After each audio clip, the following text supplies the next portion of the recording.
Lenihan for Boxing Social in association with Forged Irish Stout, Empire Fight Store. We're here, Stephen Espinoza. Stephen, just said off camera, last time we spoke, Spence Crawford. A lot does change in a space of a year and admittedly overnight. But look, let's talk about yourself for a minute. Obviously with Showtime moving out of the boxing business, PBC, Prime Video, huge statement, massive streaming platform.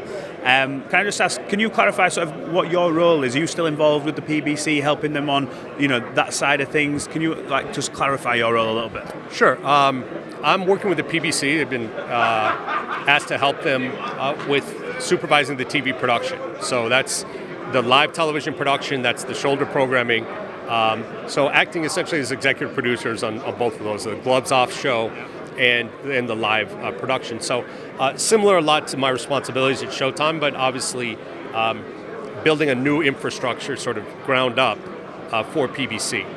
I feel like sort of last year PBC put on some incredible fights, and it sort of started this big wave, and then obviously with the introduction of the Saudis, we're now in a really good space in boxing, seeing the biggest fights possible.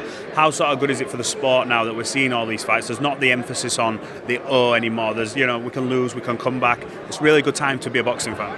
No, it absolutely is, and there's a lot of change, and it's about time, because we've seen all the other sports over the last, call it 5 to 7 years, changing distribution, changing the way they're delivered, and things are rapidly changing in the boxing space.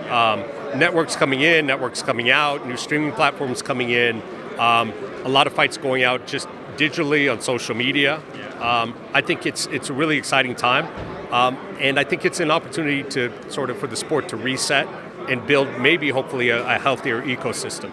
100%. Look, let's come on to this fight.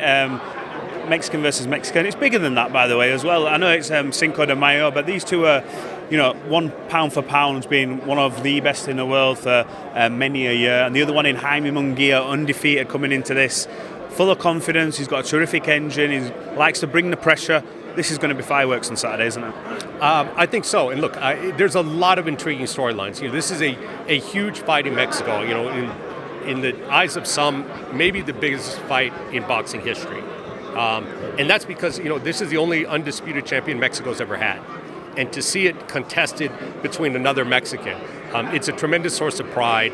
And you go there, and this certainly seems to be as big as any Canelo fight since the Mayweather fight. And you've got a young, strong guy, big, and with a very busy, active style that could present problems for Canelo. Let's come on to the breaking news. I've got to ask you, and it's always a bit awkward because people don't really know what to say. All we know is the facts that what have come out, and we've seen Nevada reports on the failed substances from Ryan Garcia. After everything we saw a couple of weeks ago, the hype, the build-up, he came in overweight, and I think people sort of gave him the grace for that. I think I've not really seen that too often as well, but they did, because it looked like he was struggling mentally, whether he was or he wasn't. Mm-hmm. But now to fail this test, it just stains victory a bit, doesn't it? Yeah, I think. Look, first, let's say it. It's still a B sample, to be processed. Yes, 100%. So, but certainly, what's come out so far doesn't look good, and it's a disappointing thing for the sport, because there was so much momentum and joy and enthusiasm coming out of that fight, because it was such a surprising result and exciting fight, and to see it sort of spoiled it, I feel bad for the sport of boxing. I mean. Obviously, if it turns out that those are, positive tests, then it's obviously bad for Devin as well. But it's also, I think, takes away some of the shine and the excitement that fight generated, unfortunately. 100%. And yesterday, obviously, we saw Oscar De La Hoya. I thought, obviously, it looked like he was trying to play mind games with Canelo Alvarez, and he brought up his 2 failed tests, which were actually under Golden Boy at the time. What did you make of that outburst? Because in the introductory press conference, it was all very sort of, didn't really look at each other quiet, but you could smell it in the air. And then yesterday, it was almost like Oscar just said, fuck it, here we go. Like, what did you make of that? I go back and forth. Either it was a calculated attempt to create some instability and sort of, create some anger, maybe distract, whatever it is. I think by the same token, look, it also could have been just, things bubbling to the surface. I mean, once it sort of, it happened, clearly there was plenty that both guys wanted to get off their chest. So it's sort of like, the dam burst and everything came flooding out. And I don't think that this was all stuff that, it's all calculated. I think there's been building resentment for quite a while. There's a lot of water under the bridge. There's a lot of history between the two. But I do think part of it is that it was calculated as part of the mental games. And look, at this point, everything's fair game. And there's a huge card coming up with Terence Crawford headlining the likes of Andy Ruiz, and a stacked card from top to bottom. Obviously, PBC fighters getting involved with Riyadh season. It was refreshing actually to see the PBC side of things, Eddie Hearn, sort of all on one table. Because we all spoke about it before. It's always been a back and forth and a bit of animosity. I feel like boxing was sort of moving past that now. Refreshing to see. Happy. I know you two have had a back and forth, but it's good for the sport. It's good for the sport, and look, it goes to prove. Look, money solves everything. At least when it comes to boxing rivalries. So that that's part of it. Now, I think.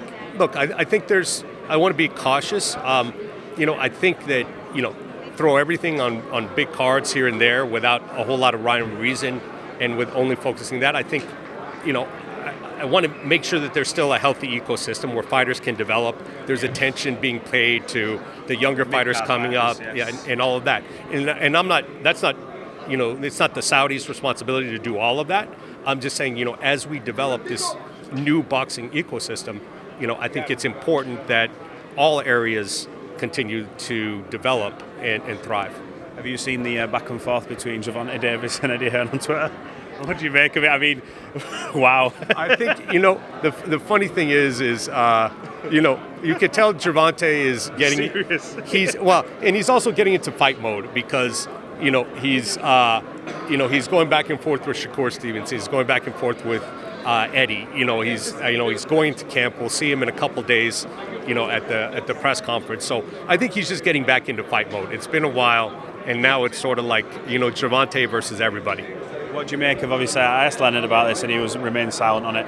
It's supposed from the outside looking in, forgetting obviously the hype around it, the fractured relationship between Gervonta and Floyd. We saw them embrace after the Ryan Garcia fight. It was nice to see, but it's seemingly now, like you said, Gervonta versus everybody. What do you make of that whole back and forth?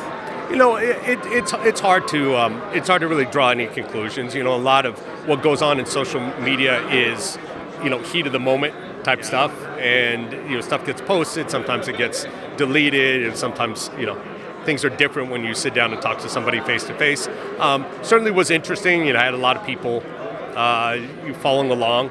I'm not sure that it means a whole lot in real life. That remains to be seen. Last one from me. And I'm not looking past Jaime Munguia, but the fight everyone has been talking about is David Benavidez. I actually spoke to Jim Lampley, and he said he doesn't have to fight this man. He says there's always basically somebody else, and look at his resume. And it's right. I think as selfishly as boxing fans and people in the sport, we just go, what a fight. Do you think if Canelo Alvarez gets past Jaime Munguia, at some point we see this fight? Look, if you look at Canelo's history, and I know people are disappointed about not getting Canelo Benavidez. If you look at his history, he's never run from anybody. He's never hesitated to take tough fights. I understand the disappointment. I understand the impatience, but I would advise patience. And I don't know anything. I'm not speaking for Canelo. I don't know anything more than anybody else does, but I do know a little bit what kind of guy he is. He doesn't run from challenges, and just because we didn't get it now doesn't mean that we might not get it in the very near future. So, I'm still optimistic that we'll see that fight. Stephen Espinoza, appreciate giving us some of your time. It's nice we'll come from the UK to finally catch up with you again. Hopefully it won't be this long next time. Yeah, absolutely. Stephen.